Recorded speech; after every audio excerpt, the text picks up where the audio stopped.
জানলার গ্রিল কেটে তারা ভিতরে ঢোকে রান্নাঘরের এবং ওখান থেকে পালিয়ে যায়।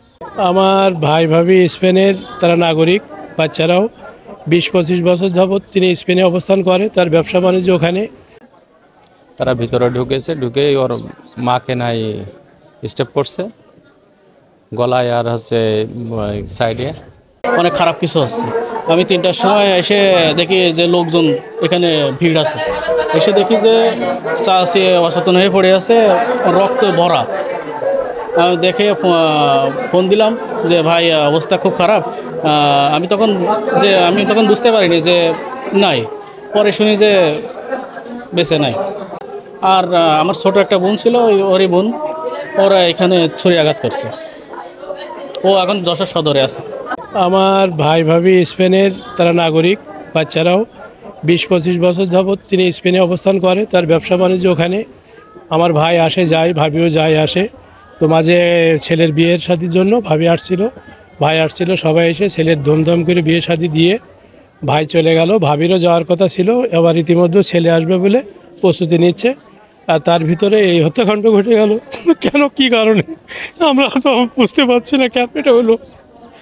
তা আপনারা মিডিয়ার লোক, আপনারাও একটু আমাদের সহযোগিতা করবেন। আমরা চাই যে হত্যাকাণ্ড যেই ঘটাক, যারাই ঘটাক, কেন ঘটালো, এর সত্যিটা আপনারা একটু আমাদের তুলে ধরবেন। এটার এখনও পর্যন্ত আমরা সেটা জানতে পারিনি, তবে সেটা আমরা জানলে আপনাদেরকে জানাবো। আর আমরা আপনাদের মাধ্যমে জানাতে চাই যে এই হত্যাকাণ্ড কেন ঘটলো, কী কারণ, এটা আপনারা একটু আমাদের সহযোগিতা করবেন। তারা ভিতরে ঢুকেছে, ঢুকেই ওর মাকে নাই স্টেপ করছে গলায় আর হচ্ছে সাইডে। তারপর রক্ত দেখে মেয়েটাও চিৎকার দিয়ে ওঠার পরে মেয়েটারও স্টেপ করছে, তাকে সদরে হসপিটালে ভর্তি করে দিয়ে আইছি। সে সদরে আছে এখন। আর আমার ভাবি খুব ভালো মানুষ ছিল। এরকম পরেশগার মানুষকে কে বা কারা, কী কারণে মারলো আর কেন মারলো, আমাদের সব কিছু নিয়ে যেত, আমাদের কোনো দুঃখ থাকতো না। কিন্তু আমার এই ভাবে, এই পরেশগার মানুষ 5 ওয়াক্ত নামাজ পড়তেন, তাকে কেন এইভাবে জঘন্যভাবে হত্যা করা হলো। এই আল্লাহ, আমাদের সাথে কোনো বিরোধ নেই কারোর সাথে। আর আমার ভাই, আমরা সব ভাই ভাবি সবাই স্পেনের সেটেল, ওরা সিটিজেন স্পেনের।